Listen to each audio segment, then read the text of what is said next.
Hello दोस्तों, तो स्वागत है आप सभी का हमारे चैनल पर। और मैं बहुत दिनों से थोड़ा सा बिजी था, तो ये वीडियो बहुत दिन बाद आ रहा है ये आपके पास। एक्चुअली मैं थोड़ा सा खुद से नाराज़ था और खुद से मेरा माइंड थोड़ा सा डिस्टर्ब हो गया था थोड़ा सा, ठीक है।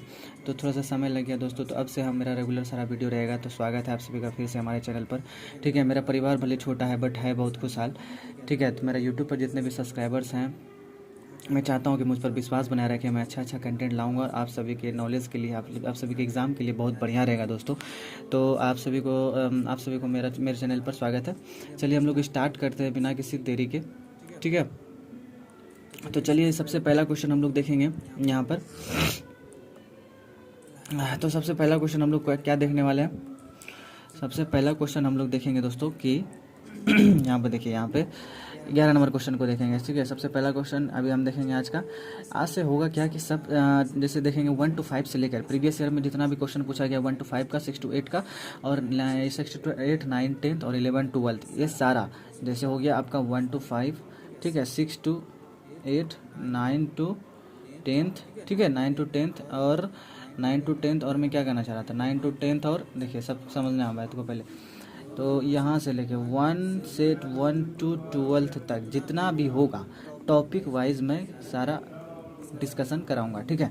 टॉपिक वाइज जितना भी है बीपीएससी टीचर से रिलेटेड। जैसे देखो आपको समझो बात को, कैसे मैं क्या कहना चाह रहा हूँ। मैं कहना चाह रहा हूँ, बात को समझना है, यहाँ पे बात को समझना है कि देखिए यहाँ पे ये सब हो चुका है, ये सब मैं पहले भी करवा चुका हूँ। यहाँ से देखिए, यहाँ से हुआ क्या है, ध्यान से देखिएगा दोस्तों, ध्यान से देखिए इस चीज़ को। यूरोपीय कंपनी का आगमन, विजय अभियान और आर्थिक नीति, ये क्या है, एक टॉपिक है। यूरोपीय कंपनी का आगमन, विजय अभियान और आर्थिक नीति, इससे रिलेटेड जितना भी क्वेश्चन होगा दोस्तों 1 to 5 में रहे, इस टॉपिक का जितना भी क्वेश्चन रहेगा 1 to 5 में रहे या 1 to 12 तक रहे, सारा जितना पूछा गया अभी से ले करके, मतलब ये लास्ट एग्ज़ाम जो हुआ आज, और बीपीएससी 1.0 से लेकर बीपीएससी 3.0 री एग्ज़ाम तक जितना भी क्वेश्चन होगा दोस्तों, मैं सबका डिस्कशन इसमें करवाने वाला हूँ, ठीक है। 9 क्वेश्चन तक हो गया, 10 क्वेश्चन अब स्टार्ट करने वाला हूँ। बाकी भी आप देख सकते हैं, मैं चैनल का लिंक, चैनल में जाके आप देख सकते हैं सब। दो वीडियो लगभग आ चुका है इस पर, ठीक है। दो वीडियो में 10 क्वेश्चन का हो गया है सोल्यूशन। तो आप देख सकते हैं कितना अच्छे से डिटेल सोल्यूशन इसमें दिया गया, ठीक है। डिटेल सोल्यूशन के साथ वीडियो को डाला गया, ठीक है। डिटेल सॉल्यूशन के साथ वीडियो को डाला गया है यूट्यूब पर, ठीक है। हमारे यूट्यूब चैनल पर जाकर उसमें चैनल में देख सकते हैं। वीडियो में 2 वीडियो अभी तक पड़ा हुआ, लास्ट 2 वीडियो होगा, ठीक है दोस्तों। तो हमारे चैनल पर इसी तरह से प्यार बना रहेगा। और अब हम लोग आगे स्टार्ट करने वाले हैं, ठीक है। ध्यान दीजिए, देखिए यहाँ पे ये सब हो चुका है, ये सब हो चुका है, ये सब हो चुका है। देखिए 10 नंबर तक हो चुका है दोस्तों। तो अब हम लोग स्टार्ट करने वाले हैं 11 नंबर क्वेश्चन। कितना नंबर क्वेश्चन, 11 नंबर क्वेश्चन को स्टार्ट करने वाले हैं। तो यहाँ पे हम लोग देखेंगे 11 नंबर क्वेश्चन पे क्या था कि 1674 ईस्वी में शिवाजी का राज्याभिषेक कहाँ पर हुआ था, ठीक है। ये क्वेश्चन है। और ये क्वेश्चन कहाँ पूछा गया, बीपीएससी टिरी 11 से 12 में पूछा गया। बीपीएससी टिरी 11, 12 में पूछा गया, ये चीज़ ध्यान रखना। तो 11, 12 वाले जितने भी हैं, मैं उनसे रिक्वेस्ट करूँगा कि इस क्वेश्चन को ध्यान में रखिए। और इससे रिलेटेड जो भी क्वेश्चन बनेगा वो सारा क्वेश्चन मैं यहीं पर बता दूंगा आपको, ठीक है, पढ़ के, और समझा भी दूंगा इसका क्या क्या मतलब होता है। तो ये सब जानना आपके लिए बहुत ज़रूरी है। तो यहाँ देखिए 1674 ईस्वी में शिवाजी का राज्याभिषेक कहाँ पर हुआ था। तो इसका उत्तर हो जाएगा कहाँ पर हुआ था दोस्तों, कहाँ पर हुआ था, रायगढ़ में हुआ था। कहाँ हुआ था, रायगढ़ में हुआ था। 1674 ईस्वी में शिवाजी का राज्याभिषेक कहाँ पर हुआ था, रायगढ़ में हुआ था। आगे देखिए जो एंड आपके लिए इंपॉर्टेंट है वो मैं बता रहा हूँ।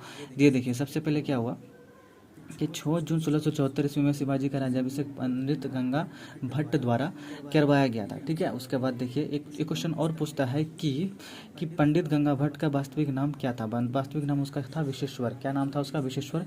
ये लंबी अवधि तक कहाँ रहते थे, कहाँ रहे थे, काशी में रहे थे, काशी में रहे थे, ठीक है। ये सब हो गया। आगे ध्यान दीजिए, आगे ध्यान देना है हमको इस बात पे कि रायगढ़ जो था वो शिवाजी राज्य की क्या थी, एक राजधानी थी। रायगढ़ जो था वो शिवाजी राज्य की एक प्रकार की राजधानी थी।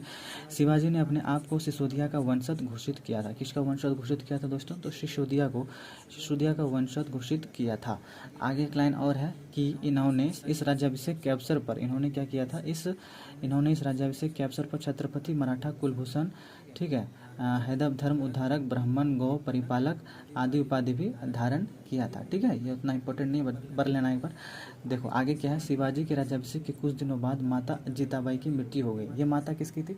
शिवाजी की मम्मी थी, माता थी, उनकी मृत्यु हो जाती शिवाजी के राज्याभिषेक के कुछ दिनों बाद ही। ठीक है, आगे देखते हैं इसमें जितना भी इससे रिलेटेड होगा ना क्वेश्चन, सारा क्वेश्चन आपको बताया जाएगा।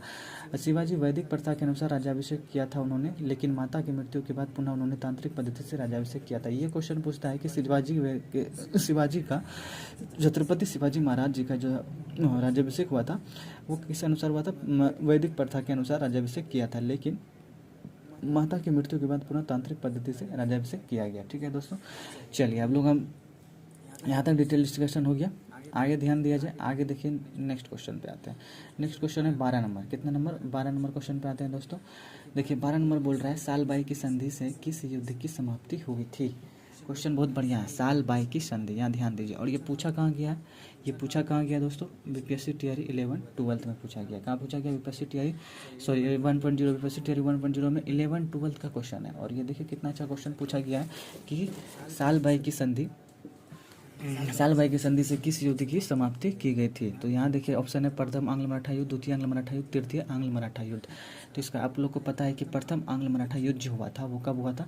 1775 से 82 हुआ था। ठीक है, और ये जो युद्ध का समाप्ति हुआ था किस युद्ध की समाप्ति होगी? तो कुछ ना कुछ तो संधि होगा तभी तो युद्ध का समाप्ति हो रहा है। ऐसे युद्ध का समाप्ति नहीं हुआ, संधि होता है, कोई हारता है, कोई जीतता है, कोई स्वीकार करता है, कोई इस पर संधि थोपता है, कोई संधि स्वीकार करता है। तो ये अंग्रेज लोग और ये मराठा के बीच संधि होती है जिसका नाम होता है सालबाई की संधि। और ये सालबाई की संधि कब होती है? प्रथम आंग्ल मराठा युद्ध के प्रथम आंग्ल मराठा युद्ध के बाद होता है। कब होता है? प्रथम आंग्ल मराठा युद्ध के बाद हुआ था। और प्रथम आंग्ल मराठा युद्ध यहाँ पर देखिए दिया गया है, कब दिया गया? 1775 से 82 ईस्वी के मध्य हुआ था। आगे देखिए क्या लिखा? प्रथम आंग्ल मराठा युद्ध का कारण है मराठा के आंतरिक मामलों में अंग्रेज का हस्तक्षेप करना था। एक और क्वेश्चन पूछा जाता है दोस्तों कि 1775 में भी एक संधि हुआ था। ठीक है, 1775 में जब युद्ध अभी स्टार्ट होने वाला था उसमें भी एक संधि होता है। ठीक है, हुआ तो था 1775 से लेकर 82 तक प्रथम आंग्ल मराठा युद्ध दोस्तों। लेकिन देखिए 1775 में भी एक युद्ध हुआ था जिसका नाम जो उसमें भी एक संधि हुआ था, उस संधि का नाम था 1775 में जो हुआ था सूरत की संधि। क्या नाम था उसका? सूरत की संधि नाम था। ठीक है, तो यहाँ पे देखिए आपको देखने को मिलेगा भी कि अंग्रेजों ने राघोबा के साथ 1775 ईस्वी में सूरत की संधि की। देखिए इसको हम अंडरलाइन कर दिए। ये भी क्वेश्चन पूछता है कि सूरत की संधि कब हुई थी? राघोबा के साथ हुआ था 1775 ईस्वी में सूरत की संधि। ठीक है, अगला नेक्स्ट देखिए, नेक्स्ट डिस्कशन है कलकत्ता प्रेसिडेंसी ने बॉम्बे प्रेसिडेंसी द्वारा सूरत की किया गया संधि को अवैध मानकर रद्द कर दिया गया। हुआ क्या था दोस्तों वहाँ पर कि कलकत्ता प्रेसिडेंसी से बिना पूछे बॉम्बे प्रेसिडेंसी खुद अपने से ही संधि कर लेती है। किससे कर लेती? मराठा से। लेकिन आपको पता है कि उस समय 3 प्रेसिडेंसी था, बॉम्बे प्रेसिडेंसी, मद्रास प्रेसिडेंसी और कलकत्ता प्रेसिडेंसी, और तीनों का जो पावर था वो कलकत्ता प्रेसिडेंसी के पास था। लेकिन अगर संधि वगैरह करना होता था तो कलकत्ता प्रेसिडेंसी में जो बैठा हुआ है उससे पूछ कर किया जाता था। बॉम्बे प्रेसिडेंसी अपने मन से कर लिया, इसीलिए इस संधि को रद्द माना गया और इस संधि को वैल्यू नहीं दिया गया। पुनः जो संधि होती है वो सालबाई की संधि कब होती है? युद्ध के पश्चात 1782 ईस्वी में। ठीक है, जितना भी डिस्कशन लिखा है, लिखने से कुछ नहीं होता दोस्तों, उसको अंदर से समझना पड़ता है, समझाना पड़ता है। इसीलिए हम समझाने के लिए इस चीज़ को लाए हुए हैं। ठीक है, लिखा हुआ सब कुछ है किताब में, बट समझ नहीं पाता है लोग। तो वैसे विद्यार्थी जिनको समझ में नहीं आता वो हमसे जुड़े, उनको समझाया जाएगा कि एक चीज़ को, और एग्जाम के लिए आपके लिए बहुत बेहतर ढंग से ये तैयारी होगा। ठीक है, आगे देखिए अंग्रेजों और मराठों के बीच 3 युद्ध लड़ा गया था। हम लोग जानते हैं प्रथम आंग्ल मराठा युद्ध, द्वितीय आंग्ल मराठा युद्ध और तृतीय कब समाप्त होता है? 1817 से 19 ईस्वी में समाप्त होता है। और अगर पूछेगा कि द्वितीय कब हुआ था तो 1803 से लेके 5 तक, 1803 से लेके 5 तक चला था युद्ध, 5 तक चला था। 1803 से लेकर 1805 ईस्वी तक चला था द्वितीय, यानी कि सेकेंड आंग्ल मराठा युद्ध। ठीक है, आगे देखिए हम मराठा के पराजय का मुख्य कारण एकता की कमी थी। क्या थी? मराठे का अगर पराजय हो रहा है उसका कारण क्या है? उसका एकता का कमी है। ठीक है, लिखा हुआ मराठा की पराजय का मुख्य कारण एकता का कमी था। मराठों ने अंग्रेजों का सबसे सशक्त विरोध भी किया था। सबसे ज़्यादा सशक्त विरोध अगर किया था तो उन्होंने मराठों ने ही किया था। ठीक है, चलिए सब हम लोग का हो गया। आगे देखा जाए, आगे देखिए 13 नंबर क्वेश्चन क्या बोल रहा है। 13 नंबर क्वेश्चन है दोस्तों, समय बहुत कम है, ध्यान में रखना है। 13 नंबर क्वेश्चन क्या बोल रहा है कि ब्रिटिश काल में, यहाँ पे इसको देख लेते हैं, ये वाला टिक मार देते हैं पहले। प्रथम आंग्ल मराठा युद्ध उत्तर हो गया। 13 में आइए सबसे पहले 13 में क्या बोल रहा है? 13 में बोल रहा है कि कि ब्रिटिश काल में भारतीय हस्तशिल्प उद्योग के पतन का कारण पूछ रहा था। ब्रिटिश काल में, क्वेश्चन को समझिए, भारतीय हस्तशिल्प उद्योग के पतन का कारण क्या था, क्या क्या कारण था? या मशीन निर्मित वस्तुओं से प्रतिस्पर्धा, भारत में ब्रिटिश सरकार की दमनकारी नीतियाँ, भारतीय वस्तुओं पर अत्यधिक कर, ये सब नीति था, एक से अधिक था, उपयुक्त में से कोई नहीं। पहले क्वेश्चन को समझिए ना, ब्रिटिश काल में बोल रहा है भारतीय हस्तशिल्प उद्योग क्या हो गया, उसका पतन हो गया, और उसका कारण क्या क्या था वो पूछ रहा है। एक भी हो सकता है, एक से अधिक भी हो सकता है। तो मशीन निर्मित वस्तुओं से प्रतिस्पर्धा, सही बात है, क्योंकि ब्रिटेन में उस समय औद्योगिकरण हो चुकी थी, औद्योगिकरण के कारण ही नई नई मशीन बनने लगे थे और मशीन निर्मित वस्तुओं से प्रतिस्पर्धा होने लगी भारत के हस्तशिल्प के साथ, ठीक है। तो हम लोग इसमें भी पिछड़े। भारत में ब्रिटिश सरकार की दमनकारी नीतियाँ थी, सही बात है। भारतीय वस्तुओं पर अत्यधिक कर भी लगाया था, सही बात है। तो ये तीनों सही है, तो इसमें क्या होगा, डी नंबर आंसर होगा। क्या होगा दोस्तों, डी नंबर आंसर होगा, ठीक है। अब यहाँ पे डिस्कशन में देखेंगे, डिस्कशन में हम देखेंगे, यहाँ पे देखिए क्या लिखा हुआ है। 1765 ईस्वी 1775 के बीच अनेक वैज्ञानिक आविष्कार हुए, जैसे कताई की मशीन, ठीक है, जैसे कि कताई की machine, steam engine, powerloom, water frame आदि।